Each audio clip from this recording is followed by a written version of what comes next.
उसमें भी अब पॉलिटिकल एजेंडा निकाल रहा है सब अपनी कन्वीनियंस के हिसाब से, तो वो तो ठीक नहीं है। अगर वहाँ पे मस्जिद के भी एविडेंसेस होते तो वहाँ पे मस्जिद बन रही होती तो उसमें भी कुछ इन्वॉल्वमेंट नहीं होनी चाहिए, तो उसमें पॉलिटिक्स का इन्वॉल्वमेंट तो नहीं होना चाहिए मेरे अकॉर्डिंग। क्योंकि राजनीति तो होनी ही नहीं चाहिए। राजनीति का तो कोई मुद्दा ही नहीं है, ये तो अपनी आस्था है, धर्म का है। कुछ जुमला है और लूट मचा रखी है देश में। हमारा देश गुलाम होने की कगार पे है। जनता है आजकल की जो पब्लिक है, जो वोटर्स है, यूथ पागल तो नहीं है। वो अगर एक फैक्टर नहीं देखेंगे, वो तो कई सारे फैक्टर्स देखेंगे कि मंदिर बन रहा है या वुमेन सेफ्टी क्या है, एम्प्लॉयमेंट अपॉर्चुनिटीज क्या है, या वो तो सारी फैक्टर्स देखेंगे ना, वो सिर्फ अयोध्या या वुमेन का तो नहीं देखेंगे। कि दिल्ली में आए हो आप, क्या आपने यहाँ क्या सुधार देखा? वे कहते हैं it's a poor man bloody fool man Indian. तो इसमें इतने लोगों के मान सम्मान, उनकी धार्मिक सेंटिमेंट्स को हर्ट होगा इस पॉलिटिकल इन्वॉल्वमेंट से, जो कि नहीं होना चाहिए। अभी कल्याण कर तो रहा है, 80 करोड़ लोगों को फ्री में नाच दे रहा है, उनको भुखमरी की कगार है तभी तो वे ले रहे हैं। जिनके बच्चे नहीं है वो दूसरे के बच्चे के बारे में क्या सोचेंगे? प्रधानमंत्री देश का है, उसका फर्जी डिग्री है। अरे वही है, बैलेट से चुनाव करवाए, असलियत सामने आ जाएगी। हाँ, इससे तो अच्छा है आदमी ये कभी नोटबंदी कर रहा है, कभी कुछ कर रहा है, इसमें गरीब जनता मरती है, उसका जवाब देगा कोई? एक सीधा सवाल पूछना चाहूंगी। विकास, महिलाओं की सुरक्षा, रोजगार क्या है? इन सारे मुद्दों के साथ बीजेपी फेल है। क्या होगा कभी जब उनके बीजेपी के भक्त हो या अंधभक्त कह दो, हाँ। भक्त होना तो ठीक है पर अंधभक्त होना हाँ। वो गलत होता है। अगर समाज के मुद्दे चल रहे होंगे ना तो वो नारा देने लगेंगे जय श्री राम, जय 4-5 लड़के। कश्मीर के लोग तैयार ही नहीं अपनी वरासत बेचने के लिए, उनको कौन ले सकता है, उनका हक कौन छीन सकता है? और वो किस तरीके जिस से हिसाब से हम जीएसटी, पूरी जनता देश की जीएसटी दे रही है, हाँ। 2 लाख करोड़ रुपए के आसपास समथिंग में जा रही है, हाँ। उसके उस पैसे के कम से कम 20% यूज हो रहा है बस 80% कहाँ जा रहा है? नेताओं के पास। नेताओं के पास। मोदी जी तो कह रहे हैं, ना खाऊंगा ना खाने दूंगा, आप कह रहे हैं। अरे नीरव मोदी पैसे लेके भाग गया बैंकों का, कहाँ गया वो पैसा? अब तक आया? पर वो तो कहते हैं कि हम गरीबों अरे का कहने से क्या हो रहा है मैडम? कहने को तो आप भी 12वीं पास करके कहोगी मैं आईएएस बनूंगी, बन गई आईएएस या आईपीएस बन गई, कहते सब हैं पर होता कुछ नहीं है। रियलिटी पे आओ जो सामने है, तो मतलब जुमला है सिर्फ। सब कुछ जुमला है और लूट मचा रखी है देश में। हमारा देश गुलाम होने की कगार पे है। तो आपको क्या लगता है कि जो 2024 हमारे देश के ऊपर पहले से दुगना कर्जा हो चुका है। इतना पैसा देने के बावजूद भी जनता का पैसा कहाँ जा रहा है? वो एक जितने भी यहाँ पे रेल चल रही हैं, ये रैपिड मेट्रो चल रही है, बुलेट ट्रेन चलाने की प्लान है, इसमें पैसा कर्जे दूसरे देशों का पैसा लगा हुआ है। यहाँ पे इनकी औकात नहीं है कि अपने पैसे, जनता इतना पैसा दे रही है जो पैसे से इसका विकास करा जाए। कर्जा ले रखा है दुनिया से इन्होंने, पर वो फिर तो भी कर्जे में है। अभी जैसा कि वो इमेज बना रहे हैं कि किसकी इमेज बना रहे हैं? वर्ल्ड में इंडिया बेस्ट कंट्री के तौर पे उभर रहा है बीजेपी के काल में। किसी फॉरेनर से बात करो आप कि दिल्ली में आए हो आप, क्या आपने यहाँ क्या सुधार देखा? वे कहते हैं it's a poor man bloody fool man Indian, ये बोलते हैं। मतलब पहले भी यही छवि थी, आज भी यही है। वही है। यहाँ सिर्फ देश की जनसंख्या ज्यादा होने का फायदा उठाया जा रहा है। मार्केट हब है इंडिया, और जितनी भी कंपनियां हैं सब, एप्पल के फोन चाइना में क्यों नहीं बिक रहे, इंडिया में क्यों बिक रहे हैं? क्योंकि यहाँ डिमांड है, हर चीज की डिमांड है। यहाँ कुछ भी बेचना चाहो बिक जाएगा आसानी से। आदमी पहले से कर्जदार है। आज बैंकों का सर्वे करके देख लो, आज ऑडिट कराओ बैंकों का, पता चलेगा कि हर किसी पे इतना लोन चल रहा है। 9% मुद्रास्फीति की दर, जीडीपी दर क्यों नहीं बढ़ रही? रोज महंगाई आती है, ये महंगा हो गया, फलाना महंगा हो गया, कहाँ जा रहा है? सोने पे जीएसटी क्यों नहीं बढ़ा रही? रोजगार बढ़ा है। रोजगार कहाँ बढ़ा है? आपको रोजगार मिला? आप माइक पकड़े खड़ी हो हाथ में, आपको भी तमन्ना होगी कहीं मैं भी कहीं यूपीएससी टॉप कर जाऊं या आईपीएस बन जाऊं या कुछ बन जाऊं। आपके घर वाले भी चाहते होंगे कि डॉक्टर बन जाए हमारी बेटी, पैसा भी कहीं से ला के मजदूरी करेंगे या कहीं से नौकरी करेंगे, अपने बच्चों का सब सक्सेसफुल करेंगे। जिनके बच्चे नहीं है वो दूसरे के बच्चे के बारे में क्या सोचेंगे? पर वो तो कहते हैं कि मैंने संन्यास इसीलिए लिया है कि मैं पूरे देश राष्ट्र का कल्याण कर सकूं। अरे कल्याण कर तो रहा है, 80 करोड़ लोगों को फ्री में नाच दे रहा है, उनको भुखमरी की कगार है तभी तो वे ले रहे हैं।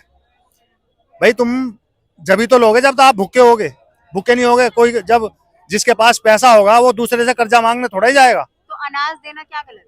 अनाज तो, जब हमारे देश की हमारे देश की अर्थव्यवस्था क्या है? कृषि है, और कृषि 80% लोग कृषि पे निर्धारित है हमारे देश के लोग, तो भूखमरी कहाँ से पैदा हो गई अनाज की? जाता कहाँ है हमारे देश का अनाज? इन नेताओं ने सारी जनता का पागल बना रखा है। खुद तो सरकारी खर्चे भी जीते हैं, जनता का फायदा उठाते हैं। वोट ले लो, बस धोखाधड़ी करके वोट ले लो। ये ड्रामा है इनका, जातिवाद पे, मंदिर पे, मस्जिद पे। ये क्यों मस्जिद, एक मोदी मस्जिद भी बना के खड़ी कर दे? हमारे देश के नागरिकों का अधिकार है, यहाँ सब तरह के लोग रहते हैं। तो या हिंदू, हम भी हिंदू हैं, हमें नहीं सबको प्रमोट करना चाहिए। क्या वो मुसलमान की वोट नहीं लेके प्रधानमंत्री बना? इन्होंने सिर्फ हिंदूवाद ठा दिया, कभी वो भेज देते हैं, कभी ड्रामा बना रखा है सारे देश का इन्होंने। सांप्रदायिकरण करके वोट बैंक बना रहे हैं। अरे वही है, बैलेट से चुनाव करवाए, असलियत सामने आ जाएगी। अच्छा, ईवीएम में कुछ कर रहे हैं क्या? अरे सारा इनके सत्ता का रुख है। अफसर भी उसी की मानता है जिसकी सरकार होती है, उसके खिलाफ नहीं जाता कभी भी। तो 2024 के लोकसभा चुनाव में अरे हम तो राष्ट्रपति शासन देखना चाहते हैं, बस राष्ट्रपति शासन हो, ये भाड़ में जाए। उससे तो नुकसान होगा देश। क्या नुकसान होगा? ये तो अच्छा है आदमी, ये कभी नोटबंदी कर रहा है, कभी कुछ कर रहा है, इसमें गरीब जनता मरती है, उसका जवाब देगा कोई? बताओ, उस नोटबंदी में कितनी करेंसी बर्बाद हुई, उसकी छपाई में कितना पैसा बर्बाद हुआ, जनता का पैसा। वो तो कह रहे काला धन सामने लाने के लिए। कहाँ है काला धन? कहाँ है? दिखा, जनता को शो करे कहाँ है काला धन। अच्छा, जनधन योजना जो थी, लूट की योजना है वो। एक बात बताओ, मेरी उम्र 42 साल है, मैं भी देख रहा हूँ। अठन्नी दिखाऊं आपको? ये मैंने कभी मंदिर से उठाई थी बचपन में, 50 पैसे कहते हैं अभी तक जिसको। आपके पास है? हाँ, ये रही, देखो ये रही, ये वो अठन्नी है। कभी ये पैसा नहीं दिखता था, देखो ये रही, वैल्यू थी इसकी, इस पैसे की वैल्यू थी। ये अठन्नी बहुत नसीब से मिलती थी, आज हमारे पास पैसे हैं। और ये 2 पैसे, देखो ये 2 पैसे। ये कहते थे पुराने बुढ़े के, जिसके पास 2 पैसे हैं उसके पास वो धनवान है, पर ऐसा नहीं है। ऐसे जमाने में हमने हाई स्कूल पास की थी जब लोगों के पास चप्पल भी नहीं थी, 3rd डिवीजन आती थी यूपी में। और आजकल की लड़कियां पता क्या कहती है? ये पढ़ता नहीं होगा, 3rd डिवीजन आई है। और डिग्री कॉलेजों में पकड़ पकड़ के एडमिशन देते थे लोग।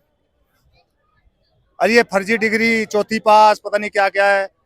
आजकल किसी से पूछो भाई, कृषि का अगर कोई डिप्लोमा करे, उससे प्लांटिंग के बारे में कुछ पूछ ले तो बताया नहीं जाएगा उससे खुद। फर्जी डिग्री किसकी है भाई? अरे हो सकती है, किसी जांच करो किस किस की जांच करें? भाई, ये तो आपको भी पता है ना किस किस की है। पद पे बैठा हुआ उसी की फर्जी डिग्री है। अच्छा, बड़े पद के। हाँ, जो प्रधानमंत्री देश का है उसका फर्जी डिग्री है। पर वो तो हाँ, कहते हैं अनपढ़ जाहिल को बैठा दिया। एक बात बताओ, डिग्री खरीद ली गई। अरे बना दी जाती है। वीरेंद्र सहवाग था जब क्रिकेटर खेलता था, तो हाई स्कूल भी पास नहीं था, आज इंग्लिश बोलता है, हिंदी अंग्रेजी नहीं बोली जाती थी उसे अच्छी तरह। तो इसका आई डोंट थिंक सो, क्योंकि फिर यही होता है कि सब अपने धर्म, अब राम मंदिर बन रहा है, अब क्योंकि जजमेंट पास तो हो ही चुकी है ना कि हाँ वहाँ पे राम जी का जन्म हुआ ही था। अब उस पे भी अब पॉलिटिकल एजेंडा निकाल रहे हैं सब अपनी कन्वीनियंस के हिसाब से, तो वो तो ठीक नहीं है। अगर वहाँ पे मस्जिद के भी एविडेंसेस होते तो वहाँ पे मस्जिद बन रही होती तो उसमें भी कुछ इन्वॉल्वमेंट नहीं होनी चाहिए, तो इसमें पॉलिटिक्स का इन्वॉल्वमेंट तो नहीं होना चाहिए मेरे अकॉर्डिंग। क्योंकि जिस तरीके से पॉलिटिशियन पॉलिटिक्स कर रहे हैं, उस तरीके से कहीं ना कहीं सांप्रदायिक जो भेदभाव है वो कुछ ज्यादा ही डाइवर्ट हो रहे हैं अलग अलग कास्ट में। और टारगेट जो राजनीतिक पॉलिटिशियन है वो सारे लोग सांप्रदायिक टारगेट लेके ही चल रहे हैं। ये कहीं ना कहीं गलत नहीं लगता हमारे लोकतांत्रिक देश में? बिल्कुल, क्योंकि हमारा जो देश है वो लोग मतलब डेमोक्रेसी है, वहाँ पे हर किसी के सेंटिमेंट्स की, भावनाओं की बहुत अच्छे से कदर की जाती है, तभी वो डेमोक्रेटिक कंट्री है। और इंडिया तो एक बहुत बड़ी डेमोक्रेसी है, बहुत बड़ी लोकतंत्रता यहाँ पे की जाती है, तो इसमें इतने लोगों के मान सम्मान, उनकी धार्मिक सेंटिमेंट्स को हर्ट होगा इस पॉलिटिकल इन्वॉल्वमेंट से, जो कि नहीं होना चाहिए। अगर बीजेपी विकास कर रही है तो जो बिल्किश बानो का मुद्दा रहा है, अभी कुछ दिन पहले ही सुप्रीम कोर्ट ने 11 दोषियों को सजा सुनाई है, वो आप किस तरीके से देख रही हैं उसको? देखिए, वो तो कर ही रही है, अब जितना हो सकता है वो तो कर ही रहे हैं ना। आपको गलत नहीं लगता कि किसी महिला के साथ गैंग रेप होता है, उनके दोषियों को छोड़ दिया जाता है, वो भी देश के अहम मौके पे 15 अगस्त को? गलत है।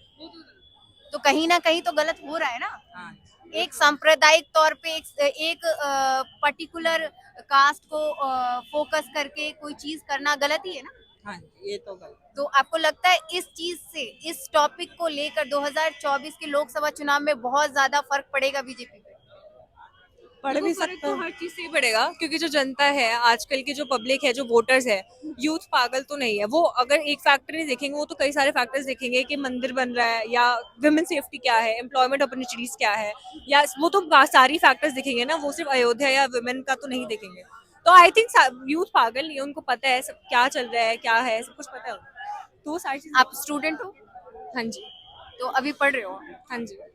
एजुकेशन अभी क्या कर रहे हो आप? Under graduation. Under graduation. तो आपको लगता है कि जो एजुकेशन का जो एरिया है, एजुकेशन से रिलेटेड कोई भी चीज़ है उसमें सरकार हमारी बहुत अच्छे से काम कर रही है, एजुकेशन बढ़ा रही है, अपॉर्चुनिटीज बढ़ रही हैं बच्चों के लिए? हाँ जी, लाइक दिल्ली की बात करें तो यहाँ पे तो दिल्ली गवर्नमेंट में केजरीवाल था, उन्होंने अपने टाइम में काफ़ी चीज़ें करी थी, जैसे कि गवर्नमेंट स्कूल का काफ़ी डेवलपमेंट हुआ था, काफ़ी अच्छे से हुआ था। एंड जो मतलब उन्होंने एक ग्राफ जो है, एक बार जो है गवर्नमेंट स्कूल का प्राइवेट स्कूल के एकदम काफ़ी नज़दीक उन्होंने ला के रख दिया था। तो एजुकेशन के सेक्टर में अगर मैं अंडर ग्रेजुएट हूँ, तो I am from Delhi university.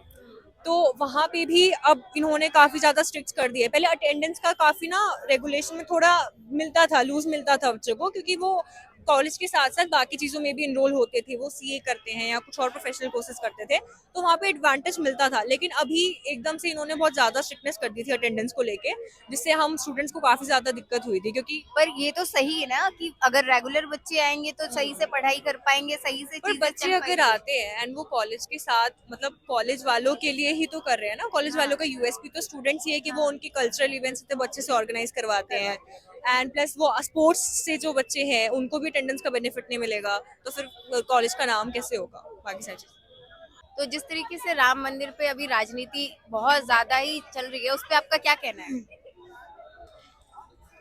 राजनीति तो होनी ही नहीं चाहिए। राजनीति का तो कोई मुद्दा ही नहीं है, ये तो अपनी आस्था है, धर्म का है। पर राजनीति तो हो रही है जहां कांग्रेस नहीं जा रही है, न्योता मिला है फिर भी नहीं जा रही है, और वहीं बीजेपी पूरा अपना श्रेय ले रही है कि हम करवा रहे हैं, हम करवा रहे हैं। इस पे आप क्या सोचते हैं, किस तरीके से देखते हैं? लोगों का सोचने का नजरिया अलग है, कोई कुछ भी सोच सकता है, लेकिन ये राजनीति तो है ही नहीं, ये तो सिर्फ धर्म का मामला है, आस्था का मामला है, आस्थे का। भगवान राम सबके है, सबके भगवान है। तो जो सुनते ही मेरे जहन में एक सवाल आया, धारा 370। जी मैडम। बीजेपी का नारा हो चुका है राम मंदिर, धारा 370, ये सारी चीजें, इस चीजों को आप क्या किस तरीके से देखते हैं? देखो 370 तो वो तो उस पे मुद्दा इन्होंने करा था खत्म, लेकिन अभी तो उस पे सुनाई नहीं, आगे उन्होंने कर दिया, वो तो खत्म अभी ना हुआ है। वो वहाँ से जब कश्मीर के लोग तैयार ही नहीं अपनी विरासत बेचने के लिए, उनको कौन ले सकता है, उनका हक कौन छीन सकता है? और वो ये भी कह रहे हैं कि हमने आतंकवाद कश्मीर में खत्म कर दिया। आतंकवाद तो है नहीं, वहाँ से कोई आतंकवाद थी वो तो चलती रहती, आतंकवाद ना है। अब तो ये है कि कोई कोई आता है बाहर से, किसी ऐसे हो गया हमला तो कह रहे आतंकवाद है नहीं, पहले से ही ना थे उतने आतंक, ये मीडिया बता रहे हैं आतंकवाद है नहीं कहीं भी। न्याय यात्रा से कांग्रेस को फायदा मिलने वाला है क्या? है राहुल गांधी की भारत जोड़ो न्याय यात्रा से क्या कांग्रेस को फायदा मिलेगा? हाँ, राहुल गांधी से तो मिलेगा फायदा। राहुल गांधी ने पहले भी हुकूमत अच्छी करी, अब भी करेगा अच्छा। साथ ही मैं आपसे ये पूछना चाहूंगी, कश्मीरियों को कितना रोजगार मिला है? कश्मीरियों को बीजेपी से कुछ ना हुआ, बस यही जो बड़े बड़े लोग हैं उनको को मिला, खासकर आम लोगों को उनकी अपनी विरासत ही है, फ्रूट वूट वगैरह, उसी से अपना वो गुजारा कर मतलब चला। आप अपना ही बिजनेस करते हैं, हाँ, रोजगार सरकार की रोजगार तरफ से कम है, बिल्कुल कम है। जिस तरीके से आप देख रहे हैं, राम मंदिर का मुद्दा अभी सबसे बड़ा मुद्दा बन चुका है, और सारी राजनीतिक पार्टियां इसको राजनीति के तरीके से देख रही हैं। एक धर्म नहीं बल्कि एक राजनीतिक प्लेटफॉर्म बन गया है, वो मंदिर नहीं, एक राजनीतिक अखाड़ा बन गया है। क्या ये सही है, ऐसा करना चाहिए? नहीं नहीं, बिल्कुल नहीं होना चाहिए। इस तरह की धर्म की राजनीति सिर्फ धर्म तक सीमित रखनी चाहिए, उसको समाज और देश के अंदर नहीं फैलाना चाहिए। देखिए, हमारे ये लोकतंत्र की खूबसूरती है कि यहाँ हमने सभी धर्मों को समानता का अधिकार दिया गया है। सभी धर्मों को अपने अपने अपने धर्मों को मानने का हक और अधिकार है, और बराबर का अधिकार है। अगर कोई ये कहता है कि ये हिंदू देश है, अगर कोई ये कहता है मुस्लिम देश है, अगर ये कोई कहता है ईसाई, सिख या जो भी रिलीजन है हमारे यहाँ, तो वो पर्टिकुलर किसी पर्सनल एक का नहीं है, वो सबका कॉमन है। इसमें सभी की बराबर की हिस्सेदारी है। तो मैं नहीं मानता कि किसी भी धर्म की राजनीति को यहाँ जगह देनी चाहिए या हवा देनी पर चाहिए। अभी तो जगह ही मिल रही है, धर्म की ही राजनीति चल रही है। तो ये गलत है, ये देश को विनाश की ओर ले जा रहे हैं। आप हमें एक बात बताइए, अभी जैसे विपक्ष के लोगों ने कुछ कहा, ये डिबेट के बस हिस्से बनते हैं मीडिया के, ताकि आम लोगों के जो मुद्दे हैं वो कहीं एक तरफ छुप जाए, और जो जो नहीं होना चाहिए वो सारी चलिए, चीजें चलती इन है। सब चीजों को दरकिरार रख के मैं आपसे एक सीधा सवाल पूछना चाहूंगी। विकास, महिलाओं की सुरक्षा, रोजगार क्या है? इन सारे मुद्दों के साथ बीजेपी फेल है। मैं आपको बता देना चाहता हूँ, विद आंकड़ों के आप समझ सकते हैं कि अगर महिलाओं की सुरक्षा की बात को अपन लेके बात करते हैं तो आपको अभी यूपी के अंदर एक नई घटना सुनने को मिली होगी। एक महिला जज अपनी सुरक्षा के लिए गुहार लगा रही है। जो जज होके महिला अपने आप को सुरक्षित नहीं कर पा रही है, अपनी सुरक्षा को सुनिश्चित नहीं कर पा रही है, उसकी सुनवाई नहीं, जो एक जज है इस देश की, उसकी सुनवाई नहीं, वो इच्छा मृत्यु मांग रही है। तो आम महिलाओं की आप स्थिति समझ सकते हैं कितनी सुरक्षित हो सकती है देश के अंदर, और अगर उनके साथ कुछ गलत या अन्याय होता है तो उनको किस तरीके से और कैसे इंसाफ मिल सकता है, इस बात का आप खुद ही अंदाजा लगा लीजिए। मेरे कहने से कुछ नहीं होगा। मतलब कि सारी चीजों पे पर्दा डालने का इकलौता सहारा राम मंदिर। राम मंदिर, जी आपने देखा होगा कभी जब उनके बीजेपी के भक्त हो या अंध भक्त कह दो, हाँ। भक्त होना तो ठीक है पर अंध भक्त होना हाँ। वो गलत होता है। अगर समाज के मुद्दे चल रहे होंगे ना तो वो नारा देने लगेंगे जय श्री राम, जय 4-5 लड़के खड़े होंगे भीड़ में और यही करने जय श्री राम जय। अगर आप बोलेंगे भाई जो मुद्दा है उस पर बात कर लो, श्री राम के लिए तो मंदिर बना है, मस्जिद के लिए मस्जिद बनी हुई है, गुरुद्वारे बने, वहाँ पे आप नारा लगाइए, भगवान का जाप कीजिए। लेकिन जब समाज की बात हो रही है, देश की बात हो रही है, तो उसमें देश के मुद्दे, समाज के मुद्दे प्रमुख होने विकास चाहिए। के मुद्दे और सुरक्षा के लेकिन- मुद्दे में जय श्री राम क्या कर सकते क्या कर सकता है तो उसको वो उसके लिए जगह, जैसे अब मंदिर में आरती हो रही है वहाँ पे आप नाम लीजिए, कोई धार्मिक कार्यक्रम हो रहा है आप उसमें नाम लीजिए, कोई दिक्कत नहीं। चाहे किसी भी मजहब का हो वो अपने मजहब का स्मरण करे, जाप करे, कोई दिक्कत नहीं। हैं? जो लेकिन जो काम समाज जहाँ सोचता है वहीं सोचता है। वहीं सोचता है, जी बिल्कुल एग्जैक्ट।